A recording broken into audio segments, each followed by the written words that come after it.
আপোনালোকে মোৰ স্ক্ৰীনত দেখুৱা এই ব্যক্তিজনক চিনি পায়নে? এই ব্যক্তিজনে কি কাম কৰিছিল? এই ব্যক্তিজনক আপোনালোকে কমসে কম এটা কমেন্ট কৰি এটা ধন্যবাদ দিয়ক প্ৰথমে। কাৰণ কোনোবা এজন ব্যক্তিয়ে যদি ভাল কাম কৰে, কোনোবা এজন ব্যক্তিয়ে যদি কিবা এটা জাতি বা কমিউনিটিৰ কাৰণে উচিত কথা কয়, সেইজন ব্যক্তিক আমি প্ৰশংসা কৰাটো বাঞ্ছনীয়, সেইজন ব্যক্তিক আমি ধন্যবাদ দিয়াটো বাঞ্ছনীয়। আমি হয়তো বহুতে কৃপণতা কৰোঁ যে আচলতে আমি কিয় বেলেগক ধন্যবাদ দিম। এই যুৱকজনে মিয়াসকলৰ কাৰণে যিখিনি মাত মাতিছে সেই মাতখিনি ন্যায্য মাত। গতিকে আমি প্ৰত্যেকেই এইজন যুৱকক চেলুট জনাব লাগে আৰু এইজন যুৱকে যিখিনি প্ৰতিবাদ কৰিছে সেই প্ৰতিবাদত আমি ছাপোৰ্ট কৰিব লাগে। সংখ্যালঘু সংগ্ৰাম পৰিষদৰ এইজন যুৱকে যি ধৰণে আমাৰ মিয়াসকলক উজনিলৈ যোৱাত বাধা দিছে, আমি প্ৰত্যেকজন শিক্ষিত ব্যক্তিয়ে, আমি প্ৰত্যেকজন জনা বুজা মানুহে আমাৰ কাম কৰি খোৱা মিয়াসকলক উজনিলৈ যোৱাটো বাধা দিয়াৰ প্ৰয়োজন আছে। কি উজনিত যিসকলে দপদপনি কৰি আছে তেওঁলোকে কৰ্ম কৰি খাব, তেওঁলোকে নিজৰ ঠাইত কৰ্ম কৰি খাওক, আমাৰ কোনো কাজিয়া কৰাৰ ইয়াতে প্ৰয়োজন নাই। আমাৰ ভাইসকলক গালি পাৰিব, অত্যাচাৰ কৰিব, আমাৰ ভাইসকলক বেয়াকৈ অক্ষৰধানা কৰিব, তেওঁলোকক মাৰিব, পিটিব আৰু তাৰ পিছত তেওঁলোকৰ ঘৰত কাম কৰিব লাগিব, ইমান দুখীয়া মিয়াসকল নহয়। গতিকে আমি আশা কৰিছো যে আমাৰ নিজৰ ঠাইত তেওঁলোকক কৰ্মসংস্থাপন দিয়ক।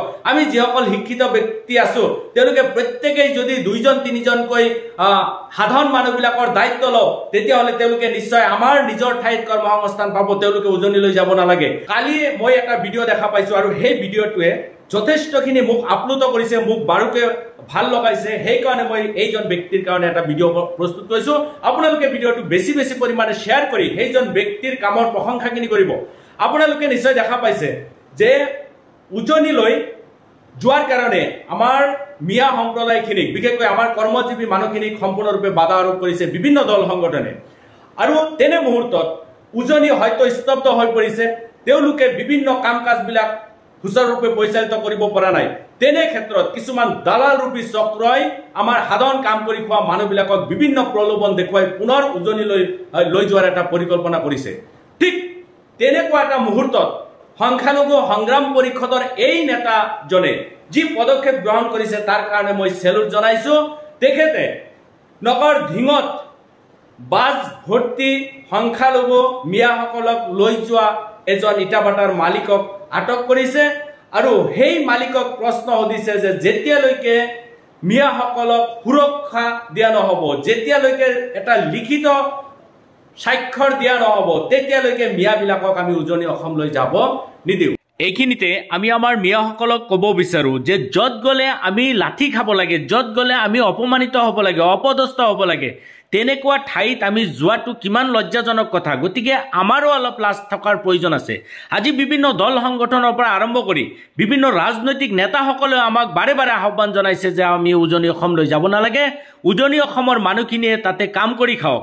আমি আমাৰ নিজৰ ঠাইত আমি কৰ্মসংস্থাপন বিচাৰি উলিয়াব লাগে, আমি নিজৰ ঠাইত কাম কৰি খোৱাৰ এটা ছিষ্টেম কৰিব লাগে। তাৰ পিছতো আমি উজনিলৈ যোৱাটো কিমান লজ্জাজনক কথা হৈছে সেই কথাখিনি আমি উপলব্ধি কৰাৰ প্ৰয়োজন আছে। উজনিলৈ যেতিয়া নাযাব তেতিয়া দেখা যাব যে সেই শৃংখল চলিহা বা যিসকল দল সংগঠনে যি ধৰণৰ মন্তব্য কৰিছিল তেওঁলোকে কিমান দূৰ কৰ্ম কৰিব পাৰে, কৰি খাওক। নিজৰ জাতিক যেতিয়া আন কোনোবাই অপমানসূচক মন্তব্য কৰিব, বেয়া বেয়া গালি সপনি পাৰিব, তেতিয়া নিশ্চয় আমাৰ শৰীৰতো সেই বস্তুখিনি লাগে। গতিকে আমি সমূহ নামনি অসমবাসীলৈ, বিশেষকৈ মিয়া সম্প্ৰদায়ক আমি আহ্বান জনাইছো, তেওঁলোকে কৰ্মৰ কাৰণে উজনিলৈ যাব নালাগে। আমি প্ৰত্যেকেই তেওঁলোকৰ দায়িত্ব ল'ম আৰু যিমান দূৰ পাৰোঁ আমি তেওঁলোকক কৰ্মসংস্থান দিয়াৰ ব্যৱস্থা কৰিম। তেওঁলোকে ভিডিঅ'টো বেছি বেছি পৰিমাণে শ্বেয়াৰ কৰিব, একজন মিয়াসকলৰ ওচৰত পঠিয়াই দিব।